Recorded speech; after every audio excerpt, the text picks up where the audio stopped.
Bring in now Mark Regev, Senior Advisor to Israel's Prime Minister Benjamin Netanyahu. Thank you so much for your time. In the last 90 minutes or so, we've shown our viewers live images of significant explosions over the Gaza skyline. Can you just bring us up to date with what your forces are currently undertaking within Gaza? So I can't go into too much detail because obviously operations are ongoing, but Gaza City is the capital of the Hamas terror network. And we are moving in now to take on Hamas at its head. There is a subterranean network of tunnels. One of our hostages who was released, the 85-year-old woman, said that it was like a spider web of tunnels.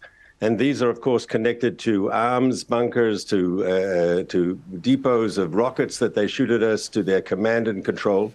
And unfortunately, its headquarters is under the Shifa hospital. And they've deliberately put their military infrastructure, their terrorist machine, under a hospital, seeking the protection, using Gaza's civilians, and in this case, the sick people of Gaza, the injured, the wounded, as a human shield for their war machine. With regards to that assertion about the Al-Shifa hospital, Hamas denies that. Try explain to us if you can, because with the greatest respect, Israeli intelligence was blindsided on the 7th of October. What intelligence do you have that means that you can so strongly assert that beneath a hospital with 500 people on dialysis, that there is a HQ for Hamas operatives? It's not an assessment. We know this for a fact. And I dare say, though no one will admit it publicly, that the majority of people living in that part of Gaza knows exactly what I'm talking about too. If it's a secret, it's shared by many thousands of people.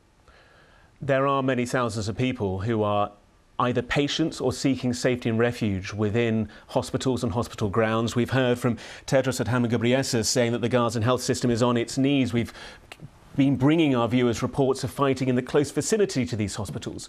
For people who are sick or wounded, what assurances can you give them for their safety?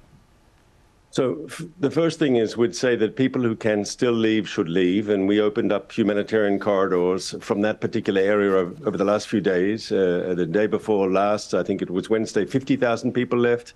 The day yesterday, Thursday, 80,000 people left. That's good. We don't want to see civilians in a combat zone. Obviously, I accept that there are some people who can't leave or that Hamas is not allowing them to leave. That's also possible.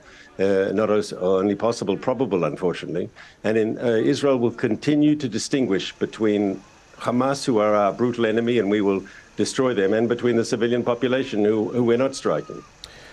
President Joe Biden, the US president, said he'd been raising the prospect of humanitarian pauses for weeks with your government, with your leadership. You've agreed to 4-hour pauses.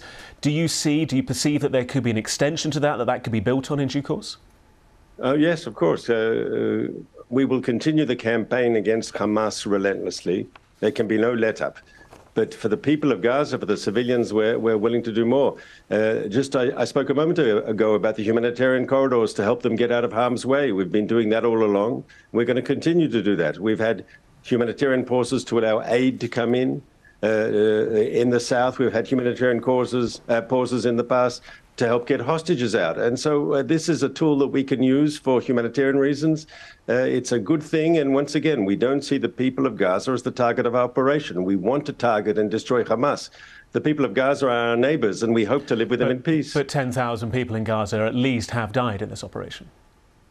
Can I urge you? I have no doubt that there have been, people caught up in the crossfire, and people have unfortunately been killed, and everyone killed who's a civilian. That's a tragedy, especially children.